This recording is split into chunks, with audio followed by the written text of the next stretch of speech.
ഒരു പ്രാവശ്യം കീമോ ചെയ്യാനെടുത്തത് 101 മണിക്കൂർ. അങ്ങനെ തുടർച്ചയായി 6 തവണ, അതും മംഗലാപുരത്ത്. ക്യാൻസർ രോഗം ഭാര്യയിൽ നിന്നും മറച്ചുവെച്ചത് 15 വർഷം.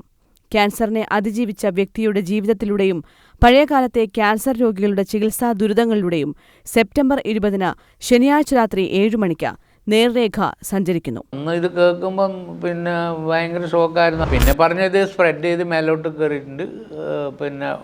അങ്ങനെ കീമോതെറാപ്പി ചെയ്യണമെന്ന് പറഞ്ഞു. അന്ന് കീമോതെറാപ്പി എന്ന് പറഞ്ഞാൽ ഇന്നത്തെ മാതിരി 1 മണിക്കൂർ ഇല്ലതല്ല, ഈ 101 മണിക്കൂർ കിടക്കണം, ഒരേ കിടത്താം. കണ്ണപുരം പഞ്ചായത്തിന് വേറിട്ട ഒരു പ്രവർത്തനമായിട്ടുള്ളതായിരുന്നു ചക്ക മഹോത്സവം എന്നുള്ളത്. ചക്ക ക്യാൻസറിന് ക്യാൻസറിനുള്ള ഒരു മരുന്നാണോ എന്നുള്ള രീതിയിൽ വരെ ആളുകൾ ചോദിച്ചു. അതൊക്കെ തെറ്റിദ്ധാരണയായിരുന്നു. നമ്മുടെ ഒരു കുടുംബശ്രീ യൂണിറ്റ് മുടി ദാനം ചെയ്യാൻ വേണ്ടി തയ്യാറായി.